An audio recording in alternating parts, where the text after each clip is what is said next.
Run, river, run, run through the hills. Run, river, run to the sea. Run, river, run to your place beneath the sun. Run, river, run. This is Jan Lewis. Welcome to be my guest today. We have Ellie Anbinder. And Ellie is the breast cancer survivor and founder and executive director of Find the Cause Breast Cancer Foundation. Welcome, Ellie.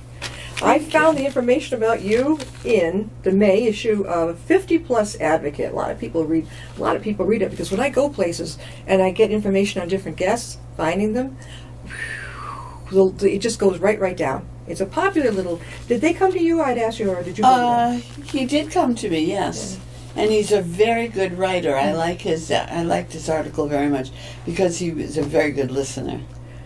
Breast cancer survivor and hopefully its cause will be found. You've got two things going here, which is great. You want the cause. We want to find out if it's environmental, right? And also as well as the cure. So doing both of these things, raising money for both, would be so. Well, not so much, not the cure. You want to do the cause. I want to know what the causes are so we can prevent it. Right. So we're trying to get in front of people being diagnosed. Right. I respect the cure community, the treatment community. Mm-hmm. I was treated. Yeah. I respect that. But honestly, I could have lived without having that in my life. Yeah. What do you think? What's your idea? Something in the environment? What's your hunch? I believe very strongly that the environment is causing changes in our bodies. Yes. Maybe things we're ingesting, breathing. What's breathing, ingesting, cosmetics, food, car emissions. Sure. Was it 1991? You heard your diagnosis. Right. Where were you up in Boston or Worcester? Where did you go? I was in Boston. Okay. It must have hit you like a ton of bricks. Well, actually, the answer to that question is, I didn't really believe it. I thought that's ridiculous. At first, yeah. Did he show, well, 1991, they weren't bringing it up on the computer to show us back then. No. Now they do, like, I'll show you. They'll show me the whole thing. And I was diagnosed in Framingham first, by a doctor who wasn't extraordinarily enlightened. Mm-hmm. And because at that time Dr. Susan Love was in Boston, I got an appointment with her and went and got a second opinion. Did you have little kids at home? No, my kids were already... They were grown? Well, they were teenagers. In a way, that's a blessing they were that teenage age, because then you could focus more on yourself, which is what you had to do. I just thought of it as, this is ridiculous. Where did this come from? Mm-hmm. Nobody in my family had breast cancer. Yeah. I didn't understand it, and I kept not ever understanding it. Well, I understand it more today, but I didn't understand where it came from or why I got it. So that was your first reaction, and then after that, did she tell you he tell you this is what we need to do, your next steps? Well, one doctor in Framingham told me I needed to get a mastectomy because I had breast cancer, and I wasn't prepared to do that. I hoped I didn't have to do that. Dr. Love, I actually worked with in a special clinical trial they had for women with a diagnosis like I had. I was diagnosed off a mammogram very early, and I was very lucky. Yeah. Definitely. Was it both breasts or just one? Just one. Okay. So has that progressed? Then what happened? Did you actually have to have the surgery, or did you have... Oh, I absolutely had surgery. You had that? And reconstruction. And you went through that too? Yes. Okay. But I didn't have a total mastectomy. I had 50%. I always do that, 50% mastectomy. I had a friend who went through it. And then what I did was I bought her a special pillow. It was beautiful, so she could... the healing process with the what do you call them, the drains? And she went through, oh, they're nasty. Oh, she was not happy at all. No, they're nasty. Oh, and then I think she went through reconstruction. By the time she made it to the reconstruction, she was a little bit more settled and things are going to be okay. But she was afraid of needles too. And I went, whoa, that's not good. It's a whole protocol that we don't ordinarily know about. Yeah. How long did it take you to go through the treatment? So I had I had the first diagnosis, and then I had to wait for 4 weeks because Dr. Love was on vacation. Oy. And then I had I had 2 biopsies, 2 needle biopsies, and then surgery. And then I had to wait for the drains and everything to. It was a long time ago. I blotted a lot of this out of my mind. And then I had radiation. Right. Didn't need to have chemo, and they didn't routinely give chemo. I'm hearing then. this nowadays, that they're kind of backing off on chemo. Good. Yeah. I mean, that would be the one. I mean, isn't that a good thing? Yeah. To put poison in the body to kill poison. And then you get the good stuff, too. That and kills then your cells. And then you get sick from the chemo. So you founded the foundation. When? How long was it before that came along? The foundation is 2000.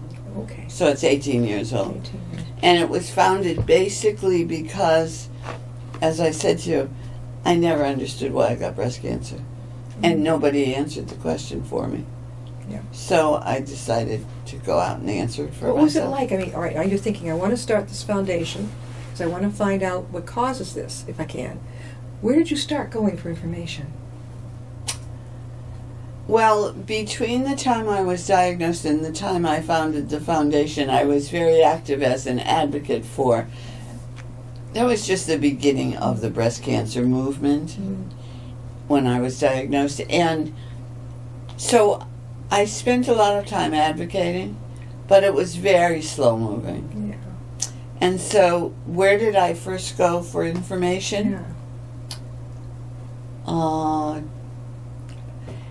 It's hard to answer that directly because when you put out, it was like putting the vibes out and things started happening. Took a couple of years. Well, I must say to you that our mission has always been the same from the very beginning. Mm-hmm. Our mission was always to look at the environmental causes of breast cancer and educate the public on prevention. Oh, that's great. Look, can you zero right in on that? Right beside her, she's got a fantastic poster called Find the Cause. We're always looking at Find the Cure, which is great. And she's coming at it at a different angle, Find the Cause. Did you put that together? Did you make your poster? Well, I didn't, but a graphic designer did that for us. Yeah. We just went through a bit of a name change about a year ago. Initially, when we started the foundation, it was started in my friend's art gallery, so it was called Art Because Breast Cancer Foundation. We were going to sell art and fund research. Mm-hmm. It's a lovely idea. Yeah. Bad business plan. Yeah. Yeah. People aren't buying as much as they used to. Well, not only that, but we always had to explain what does your name have to do with breast cancer. Yeah. And after many years of explaining it, we finally came up with the new name, Find the Cause. It's very direct, it's very straightforward, and it gets right to what we do. Yeah, Ellie, tell us how they can get a hold of you. Tell people how to. www.findthecause.bcf.org. And if you want to get a hold of me, I'm Ellie at findthecausebcf.org. Paul, can you zero in on these two also? Ellie, can you tell us on these posters, start with the 90% one, Paul, if you can. Now, what is that one? 90% of all diagnosed cases of breast cancer have no family history. That doesn't surprise me. That's really? A great poster. That doesn't surprise me at all. Well, it's very interesting that you say that because most people are shocked that it's 90% have no families. Most people think that we all have some kind of inherited. It's not in my family, and God forbid it happened to somebody, I would say, you're the first. But it wouldn't surprise me because look at all the different things that are random. Colon cancer, it can be inherited, but it could happen to somebody who has no family history of it. So I would say to you that that's why we're looking at the environmental causes of breast cancer. Because since just the statistics on breast cancer are, in 1945, post-World War II, think plastics, post-World War II, the diagnosed cases of breast cancer were 1 in 24 women if they lived to be 85. Oh. Today, 45 years later, it's 1 in 8. Amazing. What does it tell you? Now you've got the next one, Paul. It says the cosmetics. That fascinates me because they're doing more and more research on the gals who are coloring their hair, and they've been doing it for years. I finally said, no, I'm done. Yes, you're very brave and beautiful. Why not? There. And look, if you take care of it right, you look gorgeous. And I'm like, it's also going to protect my health very much so. I think it may be one of the factors. That's what I began thinking. Yep. But there are 84,000 chemicals in our lives. 84,000. Even in our lipstick, and our blush, all that stuff. Yeah, and then it goes from your lips into your mouth. Exactly. So let me go back to those 84,000 chemicals, 85,000 synthetic chemicals in our everyday life. This is in America we're talking about. Of those 85,000 synthetic chemicals that are in our lives, approximately 1,200 have been tested by the government. So how many do you think have been banned? Yeah. 7. That includes trichloroethylene, perchloroethylene, DDT, obvious ones. Right. The rest of them are out there in products. Yeah. Which come into the body and mix in the body. Even in the shampoo, they tell you what not to get, something with sulfates, things like this. So I've been watching all the different labels and say, nope, nope, yes, no, no. Okay, but you know where are the products that you really don't know about but are not good for you are hidden? In the very bottom line of everything that's cosmetic, there's a little line that says fragrances. Yes. And in that, that's sort of a little box, and in that they put all the junk. And little tiny writing. Yes. Little teeny So tiny. we have no transparency in the American cosmetics industry. In this article about Ellie Anbinder I was reading, she has 93% of all monies raised in breast cancer research goes to treatment, to the cure, but that doesn't leave much to figure out the causes. Correct. How much do you think, let's say if you got X amount of $100,000, out of that amount that you would raise, how much do you think would really go into looking for the cause and more into the cure? What do you think? What's the ratio? Well, if 93% of research funds go to cure, then it leaves us 7%. For the cause. And it's very difficult to get at that 7% because NIH funding is very, National Institutes of Health, is very, very tight. It's very difficult to get them money. Scientists have a difficult time. Over at UMass Medical in Worcester, they Of have course. research over there. Have you ever approached them on your great foundation? I have not, and we're currently working with Boston University School of Public Health and Tufts School of Medicine. We have a project called Investing in Prevention, and we're working with 4 labs. And each lab is doing a different part of the equation. So basic biology, computational biology, and several other things I don't understand very well. But they are working as a consortium group in a big seed grant, $5 million seed grant. Now, we haven't raised all the $5 million yet, but we're working on it. They're working in a big grant to try to get all the basics ready so they can then do 2 things: leverage the money to bigger private foundations and apply to NIH. Would you have fundraisers? Are they in this area or more in Boston area? How do you get those? That's a lot. I know fundraising can be really stressful. Let me tell you, you're exhausted. All the time. So how do you get these things going? I don't know why I haven't heard more about this, about your foundation. I'll tell you, there are probably a couple of reasons. Pink ribbons and the cure are a lot sexier than we're working to try and prevent this for future generations. Right. So it's very hard. We have a PR problem because people want to know, what can I do today to prevent this? Yeah. And we can make suggestions, but we can't tell them. Science hasn't told us yet. haven't told us yet. Not yet. We're talking with Ellie Anbinder, and Ellie is a breast cancer survivor. She's the founder and executive director of Find the Cause Breast Cancer Foundation. I found the great article about Ellie in the 50 Plus Advocate.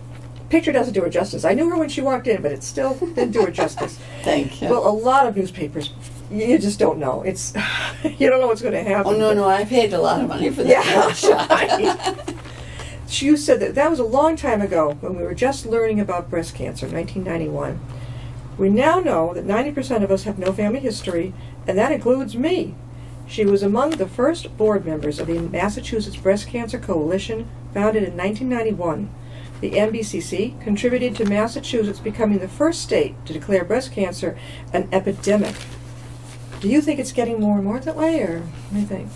Yes, I do. Younger and younger people, Yes. the girls, men too. Men Boy, too. do you remember? I don't know, but I was in the 70s. The rock group Kiss, okay, in the 70s. The drummer Peter Criss had breast cancer. Yes, he did. When I read that and his story, I was amazed. But it can happen. Well, I'm also very familiar with a story that came out of Camp Lejeune with a group of Marines Really? who were anybody that was stationed in Camp Lejeune between the middle 50s and the middle 80s was exposed to trichloroethylene, perchloroethylene, and benzene in the water system. Okay, I have a relative who was in Camp Lejeune boot camp in 60s. Okay, well, tell him to be careful when he goes to the doctor and have not only his regular prostate and everything checked, but have his breast checked, because there was a male breast cancer cluster that came out of Lejeune, single largest cluster of male breast cancer ever recorded. And it clearly was because of the water. Over down there in Carolina. That's because of the water there. Well, no, it's because of the water, because of what was in the water running through the base. Where in other words, they were drinking it. Drinking it, bathing in it, cooking with it. I'm surprised more have not been that we've heard about. Well, there were many things that came out of that. Breast cancer was one of them. But when you mentioned men getting breast cancer, that was a very big glaring cluster. Yeah. There were birth defects and leukemia and all kinds of things. Yeah. I'm sorry to say the government hasn't acknowledged it yet. Oh, I hear you. There's a lot of things our government doesn't. We might have to edit that out. We really, Ellie, do you have any support groups that you recommend for the gals who are survived going through the process of breast cancer, or do you just go online and try to find them? My support groups were always this action. I always needed action. I needed to figure out the why. Why did this happen, and what can we do to prevent it? Right. What worries me really is that, Teflon pans, plastic linings inside microwave popcorn, pizza boxes, organic cosmetics that aren't organic. They do that a lot. They'll say something, even in the grocery store, organic. Sometimes that is not quite the truth. That's exactly right. Yeah. And the problem is we all want to walk away with some way to prevent this for the future. And the only way that's going to happen is when the science talks to us and tells us, this is what the causes are, this is why they're changing your body, and this is what we have to do about it. We're not there yet. When you were diagnosed, Ellie, did you have any idea that you would go this far and have a foundation and start that? No, I had no idea. What really made you, that's it, this is what I need to do? How was that wake-up moment? That's a really good question.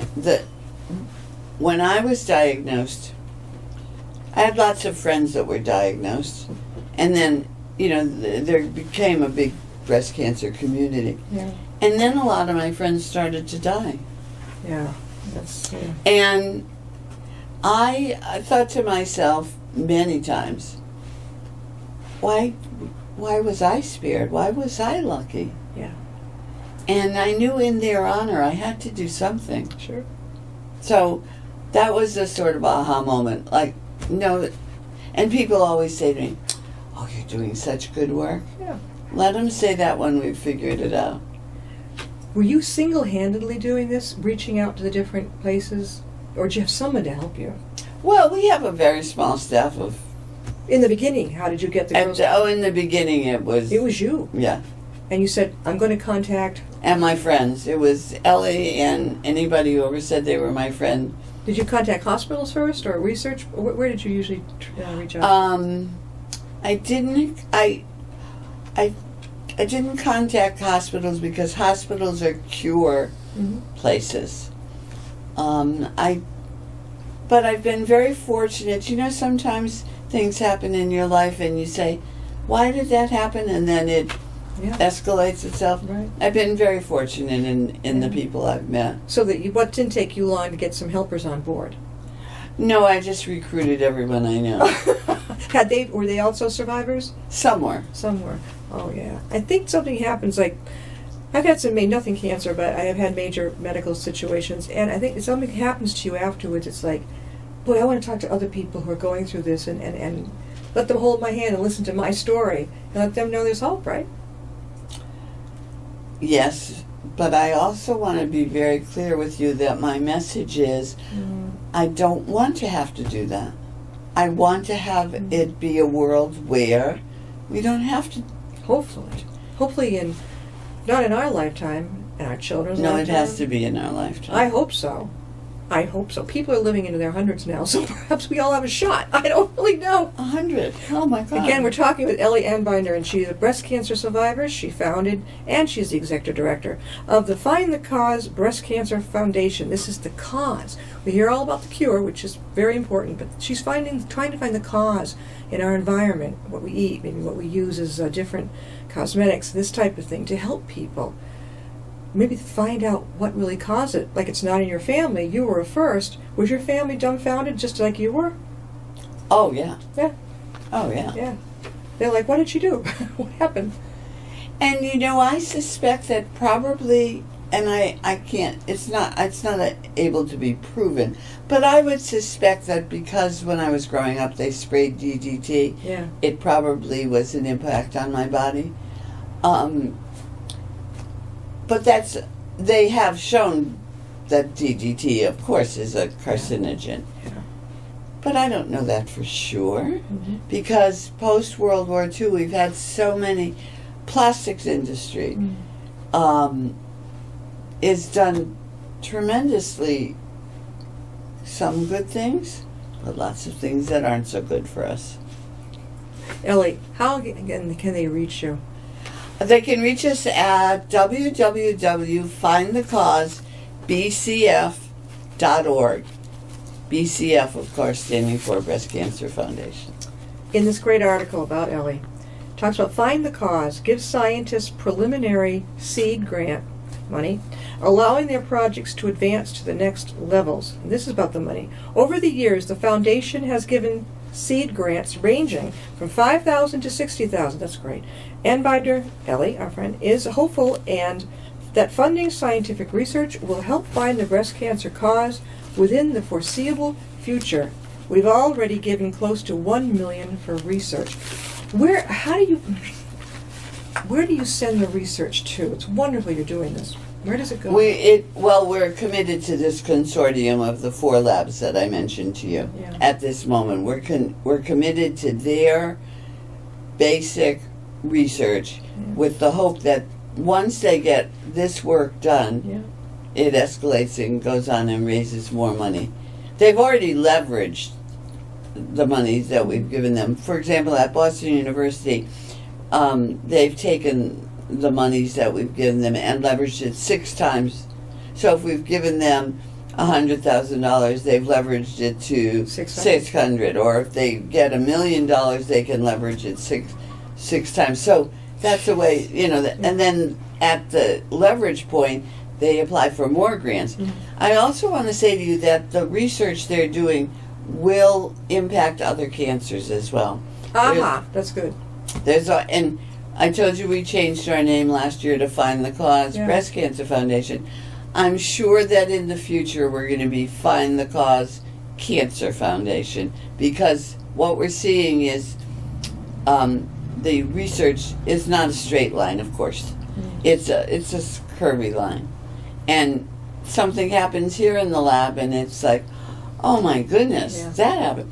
In fact, we have a very interesting video on our website which talks to the four scientists, and they talk about how there are other cancers that are being looked at and affected. Ellie, before we go, do you have some fundraisers coming up that the viewers should know about? Well, we actually, I do have a really good suggestion.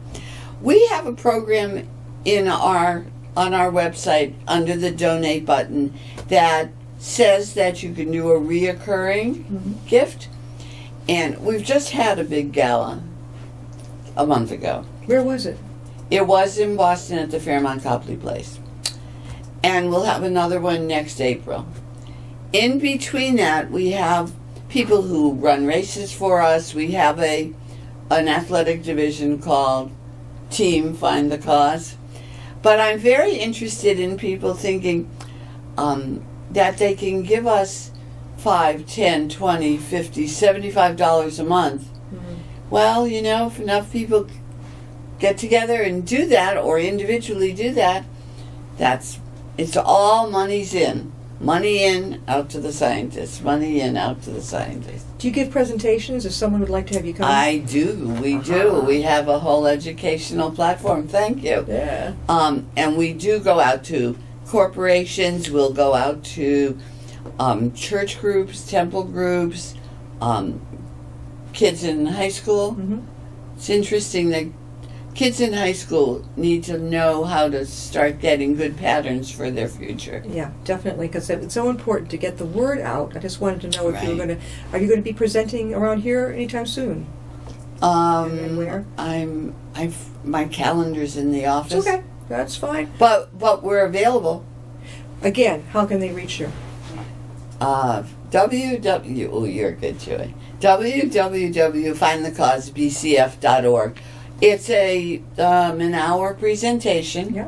slides, and all kinds of very interesting information, and question and answer period. And then we say to people, spread the word, Sure, please. yeah. Tell people what we're doing. You give it yourself, the presentation. Well, we have a couple of people that because we I can do. see you're a natural. I mean, you're going to get there. You're going to be able to spellbind the audience, right?